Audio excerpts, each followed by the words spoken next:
Next, we have an imp. The imp is a small, lower-order fiend that lives in the monster realm. In recent years, owing to the influence of the Overlord, imps have come to resemble the succubus in lifestyle, feeding on the essence of human men. Despite their size and deceptively libidinous character, imps are quite lustful. Their simplicity leads them to be true to their feelings and desires. They have no qualms about attacking men to obtain pleasure. Imps often operate in groups. When one of these groups spots a human man, it swarms them, each imp scrambling to be the first penetrated. Together, they writhe the helpless man of his essence. Being low-order fiends and simple in disposition, they are quite easy to manipulate and have been used as familiars by magicians and witches. A male magician can easily form a contract to employ an imp and by periodically feeding him his essence. However, if he gives her too much essence, her magical power will build and the contract will weaken in force as she ceases to heed his command. This will lead to a reversal of the contract in which the imp becomes the master and the male the familiar. The male will be unable to defy his master as she makes lascivious requests, entangling him in an infinite spiral of essence spilling and intercourse. Imps are not particularly strong on their own, but on occasion, one will become what is called an arch-imp through vast magical reserves. An arch-imp is just as simple and small as an imp in thought and appearance, yet possesses extraordinary libido and magic. Their seductive magic is even more powerful than that of a succubus, and their prowess in pleasuring men makes them formidable foes. When a man who has become an imp's familiar continues to give her essence, it eventually leads to her becoming an arch-imp, which makes her man all the more helpless to her whims. From Shin Megami Tensei, a lesser demon or particularly mischievous fairy, they are not strictly evil and are more mischievous than evil or harmful. From Wikipedia, imps are often described as mischievous, more than seriously threatening, and as lesser beings rather than more important supernatural beings. The attendants of the devil are sometimes described as imps. They are usually described as lively and having a small stature. The Old English noun impa meant a young shoot or scion of a plant or tree, and later to be meant to be scion of a noble house, or a child in general. Starting in the 16th century, it was often used in the expression like imp of serpents, imp of hell, imp of the devil, and so on. And by the 17th century, it came to mean a small demon, a familiar to a witch. A legend in Lincolnshire, dating back to the 14th century, recounts that the devil, being annoyed with the completion of the cathedral, paid a visit accompanied by two imps who proceeded to wreak havoc in the building. An angel appeared and ordered them to stop. One turned to throw a rock at the angel and was instantly petrified. For the tiniest angel, with amethyst eyes and hair spun in like gold, bore the altos and rise, pronouncing these words in a dignified tone, "O impious imp, be ye turned to stone." While his companions fled, the unfortunate imp remains at the angel wire, the east end of the cathedral. Next in the encyclopedia is a dark priest, which has no other form of monster outside of this volume. In fact, a dark nun would be more likely. Most priests, traditionally and folklore and old-timey knowledge, were not women. The dark priest is a type of succubus. The dark priest is a type of succubus that fervently believes in the fallen one. Dark priests originate as human women who are assaulted and monstrously corrupted by another dark priest or a dark angel. Though they wear the garb of a holy cleric, they are all sex fiends of extreme lust who faithfully carry out the teachings of the Fallen One, which command that she mate to satisfy her desire. The job of the Dark Priest is to spread the word of the Fallen One and bring humans deep into depravity. In order to carry out her mission, she infiltrates human settlements in human form. There, she targets those who abstain from the flesh so as to teach their bodies the pleasure and wisdom they have denied themselves. She delights in showing a man how to take control of his sexual urges and exalts in receiving its fruits with her body, which is a lewd thing shaped perfectly to inflame his lust. Her every word is sensual, her every gesture fallacious. They foster intense desire that stirs and swells within him.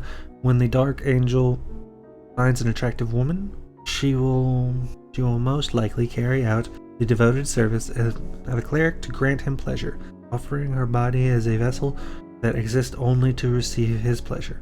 Through this union, she engorges his desire so that it becomes larger and more obscene every time they join, until he falls to the same base depths as her.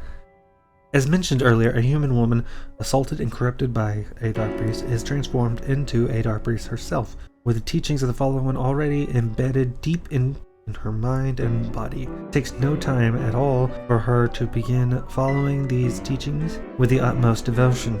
She seeks a lover in accordance with her sexual needs. As also aforementioned, the Dark Priest's mission is to spread the word of the Fallen One.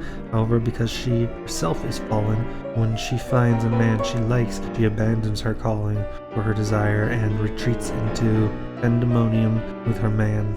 There she is likely to forget her mission entirely as she attempts to slake her unending desire in the still time of pandemonium, falling even deeper and deeper into pleasure gravity.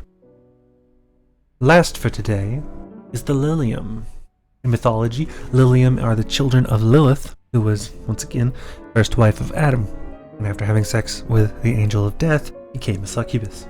Shimigami Tensei states that in the Jewish folklore, Linian, or Lilium, were dangerous creatures. They were said to be the children of Lilith and Samuel, the angel of death. They are demons and are similar to succubi.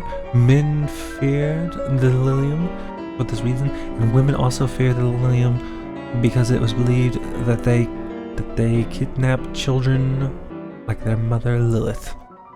In Kinku Cross's encyclopedia, the Lilium are daughters of the Overlord. Tremendous in magical power and prodigious in physical allure, they have the same partly skin, lily hair, and scarlet eyes tinged with the mana of the Overlord. In other aspects, they vary in character and demeanor, though all the Lilium are distinguished by the pure and overwhelming lust of the truest of succubi.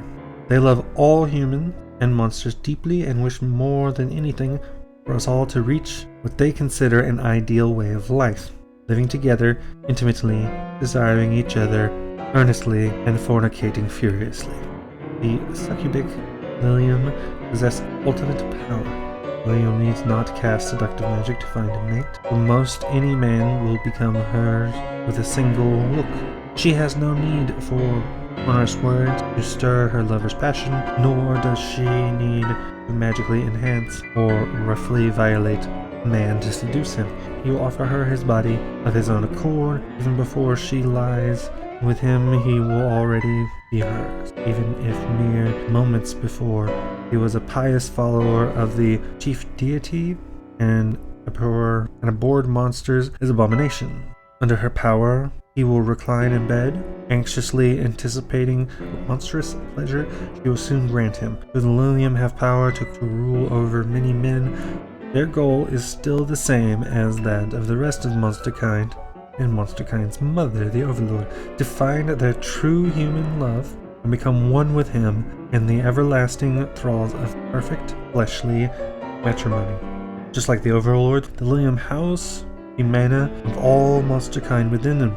If one fornicates with a human woman, she can choose the monstrous form the woman will take when she is reborn. Because their ideal is for all women to become monsters, and for the world to become one in which monsters and human male fornicate obscenely forever, it's not uncommon for them to have relations with women. They choose choice of monstrous transformation varies, sometimes desired turn the woman into a monster that fits personality and ideals, sometimes selected largely for amusement, to see how she will copulate after she turns. For instance, they may turn a wicked, finicky, and haughty shrew into a cockatrice, a monster who often finds herself plundered, or they may turn a meek and sickly woman who rarely even spoke to men into a fierce Amazoness who takes men boldly. And all depends upon the humor and the mood of the Lilium. The Lilium symbolizes the Overlord's power. The more power the Overlord stores through intercourse with her husband, the more the number of Lilium grows, and thus grows the power of the Overlord and her monsters. The Lilium continue to swell in number. The day will surely come when the world is ruled by monsters and the incubi populate with them, a world without strife, filled with only love and pleasure. Again, these are the fiends in the first volume of Monster Girl Encyclopedia by King Ku Cross. Be sure to hit follow and like, and I hope you wait with bated breath for the next volume of the Monster Girl Hunters.